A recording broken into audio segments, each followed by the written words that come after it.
Eto, first alley-oop ni James Harden to Donovan Mitchell. Grabe, mas lalo talagang lumakas ang Cleveland Cavaliers. Etong si The Beard parang hindi nang galing sa ibang team. Eto, Cade Cunningham niluto. Eto nga si Jeremy Sohan. Naghahalimaw din etong Detroit Pistons.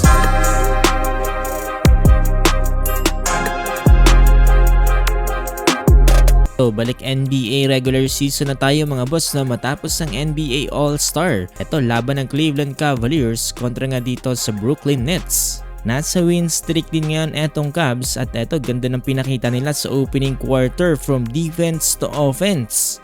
Alam nyo ba na simula nang pumasok etong si James Harden ay talagang pinagkatiwalaan niya kagad etong si Sam Merrill. At hindi lang yan, eto first alley-oop ni James Harden to Donovan Mitchell. Grabe ang tandem ng dalawang players na to mga boss. James even see Donovan as Donovan never gave up, but oh, mercy. I thought James was going to shoot a nice little layup there, and he timed that perfectly. Second quarter naman ay maganda rin ang pinakita dyan dito nga ni Keon Ellis na isa sa mga na-trade dito nga bago ang NBA trade deadline. Ang good decision talaga mga boss no ang ginawa nga dito ng Cleveland Cavaliers sa mga players na napili nila.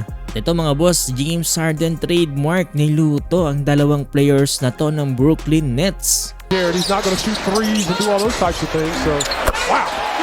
Harden with a step back triple. How much you do about that? Hindi pa natatapos atong si The Beard, eto nakatikim din atong si Evan Mobley ng alley-oop. Swerte talaga ng mga big man ng Cavs kapag may mga ganitong playmakers sa kanilang team.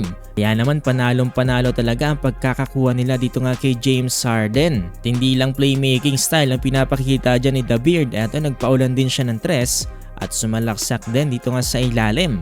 Well, natapos ng laban panalo ang Cleveland Cavaliers 112-84. Mayroong 17 points for Donovan Mitchell tapos 16 points naman for James Harden. Ito na rin ang kanilang 6-win streak.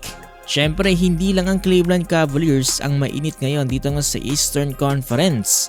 Eto namang Detroit Pistons mga boss, nagpapatuloy din ang kanilang win streak. Eto, during fourth quarter mga boss, eto nag-init lalo etong si Cade Cunningham at eto nakatikim nga etong si Jeremy Sohan. Inampulan kasi dito nga ni Cade Cunningham etong si Sohan ng step back 3-pointer. At ang matindi niyan, nag-stare down pa etong si Cunningham dito nga kay Sohan. Akala ko nga mga boss no magkakainitan etong dalawang players na to. Matapos nga ang step back 3 dito nga ni Cade Cunningham ay nagpakita pa siya ng isang napakalupit na alley. At sa huli mga boss, nagawa nga diyang manalo ng Detroit Pistons sa final score no 126-111.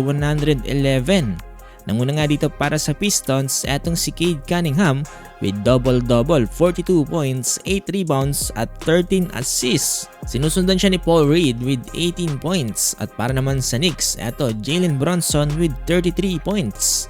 Dahil din sa pagkakapanalo ngayon ng Pistons, ito na rin ang kanilang ika-4 na win streak. With 41 wins and 13 loss, sila ang nanguna ngayon dito nga sa Eastern Conference.